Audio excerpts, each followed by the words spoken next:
আসসালামু আলাইকুম সবাইকে। কেমন আছো সবাই? আশা করছি সবাই অনেক ভালো আছো। আমিও তো ভালো আছি আলহামদুলিল্লাহ। তো এটা একটা বৃষ্টির দিনের ভিডিও, দেখে বুঝতেই পারতেছো তোমরা, কারণ বৃষ্টি মানেই খিচুড়ি। আমি বাইরে বৃষ্টি পড়তেছে প্রচুর, তো ভাবলাম আজকে একটু খিচুড়ি রান্না করি। তো এই তো আমি এখানে মাংস কষায় নিচ্ছি, মাংস দিয়ে খিচুড়ি রান্না করব। আমার মাংস কালারটা দেখতে পাচ্ছ কি সুন্দর কালার আসছে।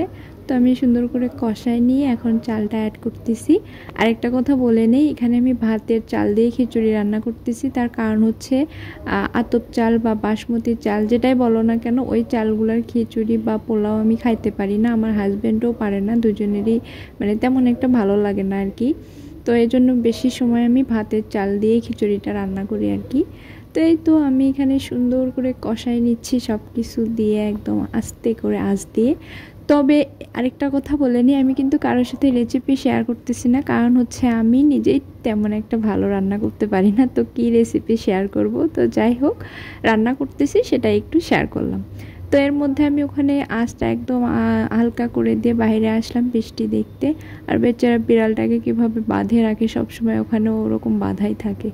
তো যাই হোক, বাইরে তো বৃষ্টি হচ্ছে দেখে এসে তো এখন আমি আগে ডালটা সিদ্ধ করে রেখে দিয়েছিলাম, ওইটা অ্যাড করে দিলাম খিচুড়ির সঙ্গে।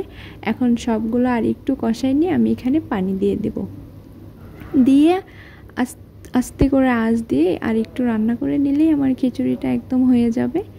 দেখতে পাচ্ছ তোমরা।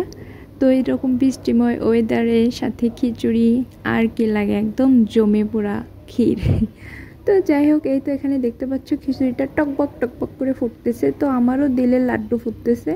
কারণ একটু পরে খিচুড়িটা খেয়ে আমার হাজব্যান্ড যখন বলবে বাকির খিচুড়িটা একটু বেশি মজা আসে, তো আমি রান্না করে নিয়ে কথাটা শোনার অপেক্ষায় থাকি। তো তোমরা কে কে এরকম করো কমেন্ট করে বলে যেতে ভুলবে না কিন্তু।